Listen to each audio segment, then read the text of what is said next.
Oke, halo YouTube, selamat datang kembali dengan Bang Ibu di sini. Kita lanjut lagi.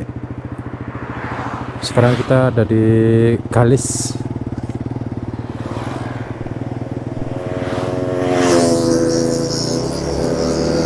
Kita bisa setup ya guys ya.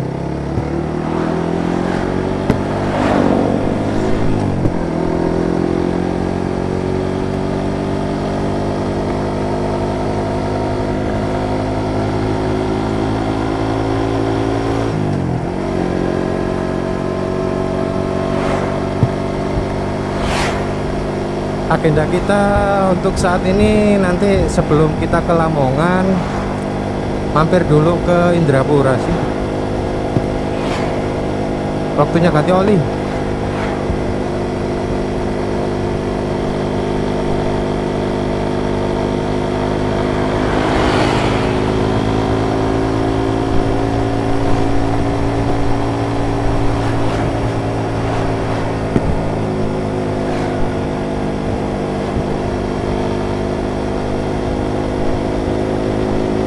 Tapi nanti kalau misalkan butuh yang lain-lain ya nggak tahu lagi. Tapi aku yang jelas ini sekalian mampir dulu lah Indrapura.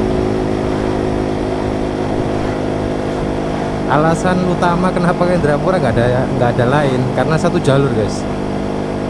Jadi satu jalur ke arah Lamongan. Cuman sebenarnya bisa sih dari jalur yang biasa kita lewati langsung ke Indrapura. Cuman bedanya kita mesti lawan arus, motong untuk ke dealernya gitu loh.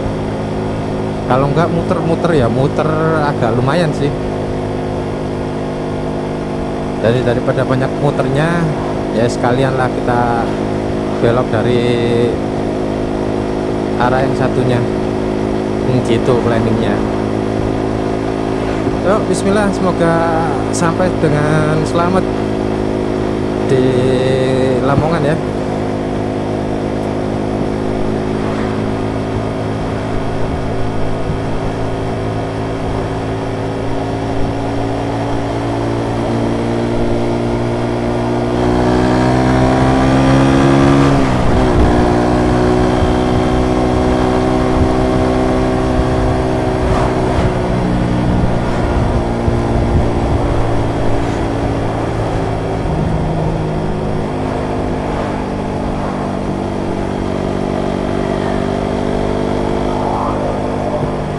Jalur seluas ini dipakai amal-amal. Sebenarnya amal-amal itu ada sisi positifnya sih untuk lalu lintas. Jadi orang itu mau mengurangi kecepatan gitu loh.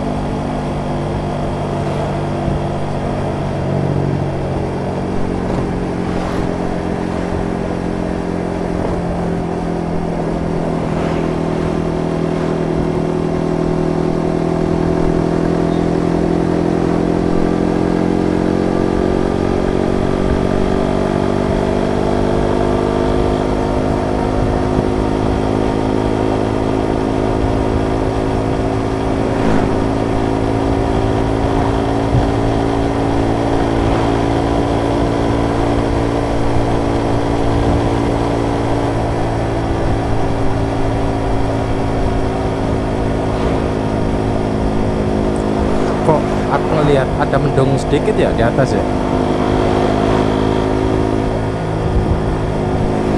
Nah ini tapi emang wajar sih musim hujan kalau bulan puasa awal-awal biasanya. Nanti pertengahan puasa agak panas sering. Tapi yang tahun kemarin enggak sih, ada musim hujannya juga pertengahan puasa. Tapi kalau sekalinya panas, ya panas. Jadi nanti kita lihat dulu keadaannya. Dan seperti biasa, sekalinya kita jalan kayak gini, kita punya rute untuk break kalau posisi dari Blega atau dari Madura lah ke Lamongan. Itu kita breaknya di Gresik ya. Gresik biar nggak ngoyo banget gitu loh, atas nggak berhenti. lagian kita juga nggak tes tes mesin hidup, lagian juga udah pernah aku tes juga, nggak ada masalah kok, nonstop. Terus mesin ini juga pernah dipakai buat race ya berapa 24 jam atau yang berapa ini gitu, itu juga nggak ada masalah, dapat juara lagi pakai mesin ini. Di Inggris di ini juga udah pernah ada ininya, reviewnya.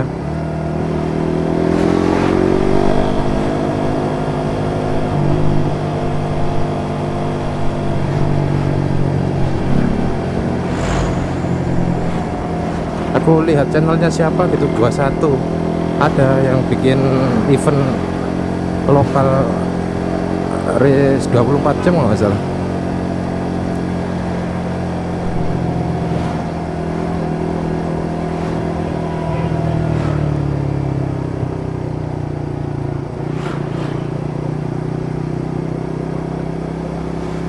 Ini motor udah umurnya hampir 2 tahun ya guys ya, jadi secara ini harusnya aku perlu ngasih laporan juga ke kalian kalau ini motor nggak kenapa-kenapa sih.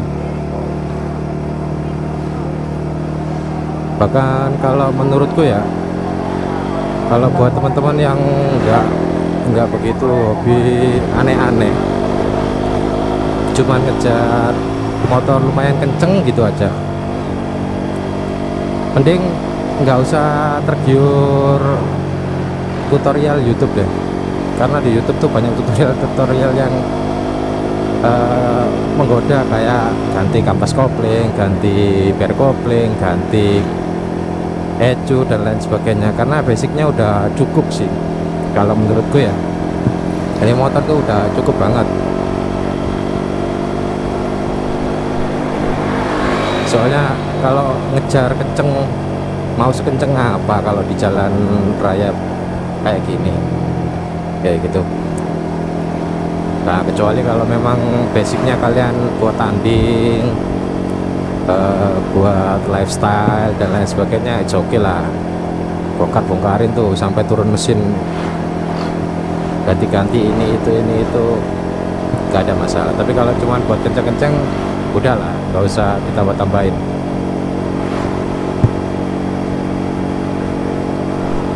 Terus kenapa punya aku ini nggak aku modif? Kan banyak juga tuh virus-virusnya, dari mulai monoshock, dari mulai shock depan ganti yang USD upside down, sampai ada rekomendasi ini itu ganti ini. Karena kalau buatku sendiri sih aku belum perlu ya. Mungkin kalau dulu ya, masa-masa bujang dulu gitu, itu oke lah, keseruannya tingkat tinggi. Tapi kalau sekarang itu mindsetku agak beda guys. Jadi gini, kok aku itu lebih, ini pribadi masing-masing ya.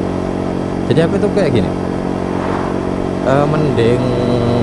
mending nyari, kalau misalkan kita punya dana, mending kita upgrade kendaraan ya yang lebih proper gitu, maksudnya lebih gede lah, mobil lah kita bilang. Kita beli moge, nah terus habis itu tuh modif tuh simpel-simpel aja, nggak usah berat-berat. Nah ganti apa gitu, nggak usah yang terlalu ekstrim, yang berat gitu nggak usah.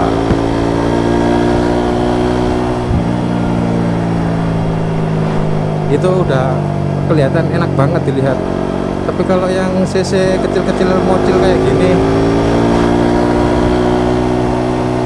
di upgrade tuh rasanya itu kayak gimana gitu. Kayak nanti misalkan kita udah maksimalin itu semuanya yang ada di toko onderdil kita pasang gitu, terus ngelihat ada moge lewat gitu, kita masih wah keren ya gitu. Bahkan kita ngelihat motor kita sendiri tuh kayak Wah, ya wajar biasa gitu. Ya kan jadinya apa ya? Unfaedah gitu loh guys. Makanya nggak tahu kenapa ini pribadi ya dari dulu, dari masih bujang aku nggak pernah kalau misalkan modif itu yang sampai aneh-aneh gitu. Aku masih inget ya dulu awal-awal aku punya motor itu, modifan yang paling ngetren itu apa? Airbrush. Nah itu gila-gilanya airbrush zaman itu. Orang semua motor itu pengen di airbrush, dan waktu itu airbrush itu harganya lumayan lah mahal, dibarengi sama baut-baut pos. Ngikut tuh airbrush, beli-beli baut pos, merek pos maksudnya. Set. Tapi ujung-ujungnya waktu itu melihat ada motor lebih keren dikit, kayaknya biasa aja ya motorku ya, nggak ada istimewa-istimewanya. Nah terus habis itu berhenti udah, paling banter ganti kaki-kaki, pelek, cari yang lebih keren itu, yang lebih enak dilihat. Karena waktu itu juga trennya kan velg bintang plus velg jari-jari, tapi jari-jarinya bukan yang single, dalam arti single itu satu paket satu pasang di pabrik, enggak. Dulu itu kan ada tren double jari-jari, jadi diganda, di double, jadi jari-jarinya itu lebih banyak gitu. Apa ya istilahnya ya, double inilah. Dan di masa-masa itu wah gila sih, orang modif ceper, diceper semuanya, 2 tak 4 tak diceper. Tapi bukan ceper yang habis gitu, enggak, maksudnya itu diceper, diturunin 1 angka atau berapa gitu, depan belakang gitu, ceperan itu biar lebih ke bawah gitu di waktu itu ya. Nggak tahu yang sekarang ini ngetrennya apa, nggak tahu. Ini aku cerita tentang dulu aja. Dan dari dulu itu aku ngambilnya yang simple, yang ini nggak aneh-aneh, paling nyeleneh, dan itu pun aku sesali karena meninggalkan bekas ya.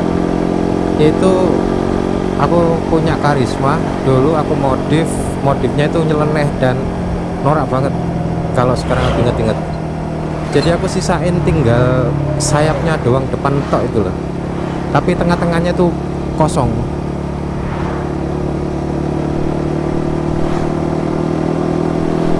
Kelihatan tulangannya, rangkanya gitu sama ininya. Nah itu aku agak nyesel itu dulu. Pernah di ini sama cewek Bali dulu itu kan, Bali dulu sentranya modif bos. Ada cewek Bali kan di zaman kuliah itu, dia bilang, ini modif apa mas, aneh banget, lubangin sama paknya kayak gitu. Cewek loh itu boy, tapi bisa ngomong kayak gitu. Sedangkan ini, tapi ya nggak tahu juga sih, waktu itu selera masing-masing. Tapi waktu itu aku memang ya, yang pertama memang dana juga ya, kita bukan orang yang banyak duit, terbatas waktu itu. Jadi aku putusin, ya udahlah, biarin aja dulu sampai sini, next kita perbaiki lagi yang lain gitu.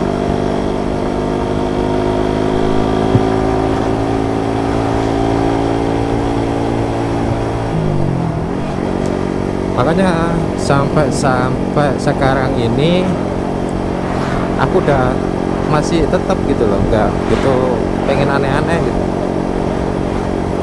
Bahkan pakai spion ini aja sebenarnya nggak begitu suka. Fungsinya itu ya memang fungsi, cuman kurang gitu aja.